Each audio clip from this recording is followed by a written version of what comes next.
Àwọn Ṣọja tó dìtẹ̀-gbàjọba ní Niger ti yan àwọn mínísítà tuntun.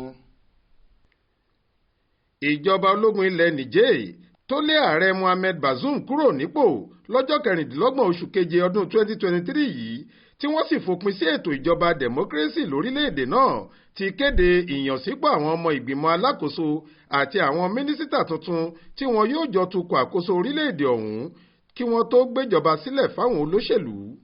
Ìgbésẹ̀ yìí wáyé láì fi ti ọ̀kan-ò-jọ̀kan gbèdéke àti àrọwà táwọn aláṣẹ orílẹ̀-èdè àgbáyé àtàwọn alẹ́nulọ́rọ̀ lágbo òṣèlú ti ṣe láti mú kí àwọn sójà tó gbàjọba náà pèròdà kí wọ́n sì dá ìjọba Bazoum padà sípò. Àdàbà kò náání à ń kùngbẹ́, iná ń jó ẹyẹ ń lọ làwọn sójà ọ̀hún èyí tí General Abdulrahman Chiani ń darí sọ̀rọ̀ dà pẹ̀lú bí wọ́n ṣe kéde lọ́jọ́rùú wẹ́sídẹ̀ẹ́ ọjọ́ 9 oṣù kẹjọ ọdún yìí pé àwọn ti yan àwọn ọmọ ìgbìmọ̀ alákòóso tó ga jùlọ lórílẹ̀‐èdè náà.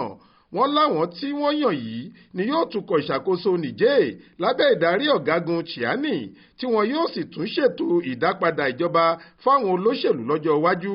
Bẹ́ẹ̀ ni wọ́n fi òfin ológun ìyẹn dìkìrí gbé ìyànsípò wọn lẹ́sẹ̀. 21 làwọn ọmọ ìgbìmọ̀ náà lápapọ̀. Mohamed Rofia Lauli ni akọ̀wé ìjọba àpapọ̀ nígbà tí wọ́n yan Sumana Bubakar sípò olórí àwọn òṣìṣẹ́ ọba lọ́fíìsì ààrẹ ọ̀gágun Chiani. Ọ̀gágun Salfo Modi tó jẹ́ olórí àwọn òṣìṣẹ́ ọba lọ́fíìsì ààrẹ àná Bazoum ni wọ́n yàn sípò igbákejì Chiani.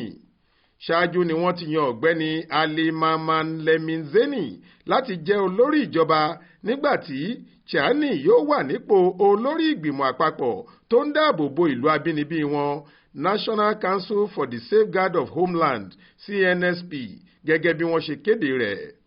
Àmọ́ títí di àsìkò tá a fi ń kó ìròyìn yìí jọ lọ́wọ́ ní ìpàdé àpérò pàtàkì kan ṣì ń lọ lọ́wọ́ nílé iṣẹ́ ààrẹ ilẹ̀ wa.